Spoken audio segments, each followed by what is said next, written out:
Navigating a property chain. Property chains are one of the most stressful aspects of buying and selling homes in the UK.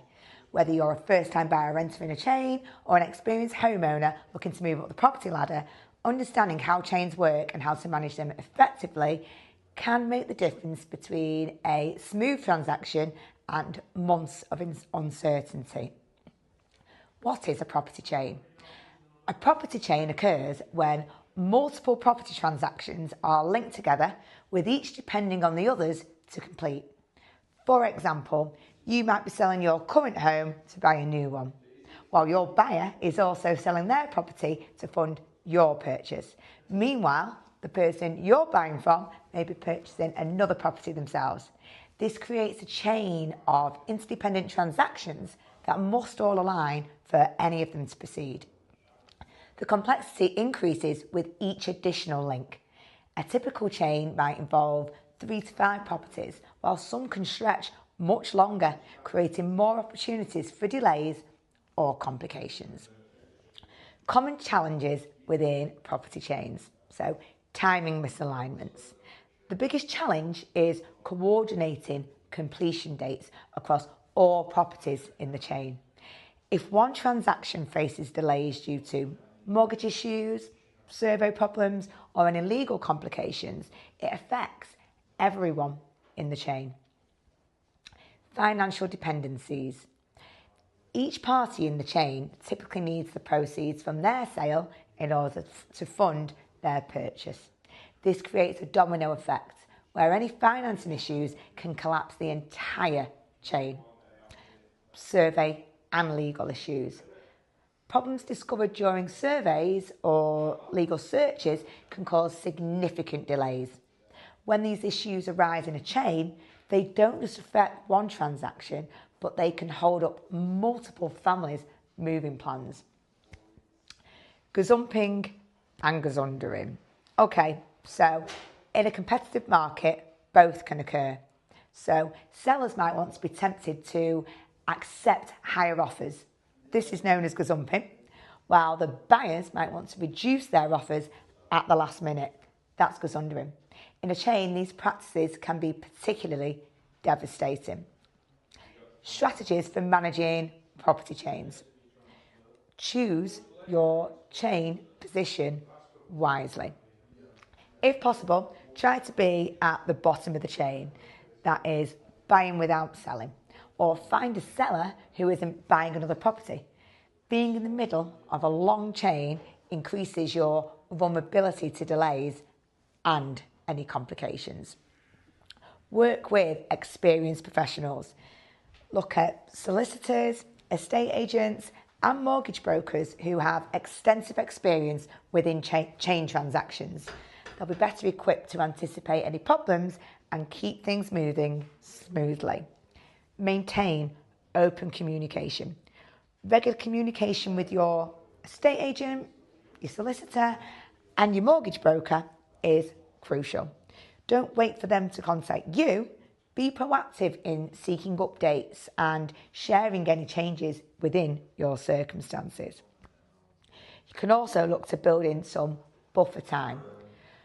When agreeing on completion dates, try to build in some flexibility. Rushing towards tight deadlines just increases stress and the likelihood of problems. A few extra weeks can provide valuable breathing room. Consider chain-free alternatives. If you're struggling with chain-related delays, consider whether there are chain-free options available. This might mean renting temporarily, buying at auction, or even exploring in new build properties. There's financial considerations too. Bridging loans. Short-term bridging finance can help break the chain. This is by allowing you to purchase before you sell. However, these loans come with higher interest rates and fees, so carefully consider the costs against the benefits. Deposit arrangements. Work closely with your mortgage broker to understand how deposits will flow through the chain. Some lenders offer more flexible arrangements that can help with timing issues. Insurance protection. Consider taking out indemnity insurance where appropriate, particularly if minor legal issues could delay completion. The small cost is often worthwhile to keep the chain moving. Legal and practical steps. Synchronise legal work. Encourage all solicitors in the chain to work together and share information promptly. Consider using the same conveyancing firm for multiple transactions in the chain if possible. Exchange contacts simultaneously. So try to coordinate so that all parties in the chain exchange contracts on the same day. This provides security and prevents any party from withdrawing without penalty. Plan completion logistics. Coordinate removal companies, utility transfers, and time off work across the chain. Having a detailed completion day plan helps ensure everything runs smoothly. So, when the chain breaks down. Despite best efforts, sometimes chains collapse. If this happens, don't panic.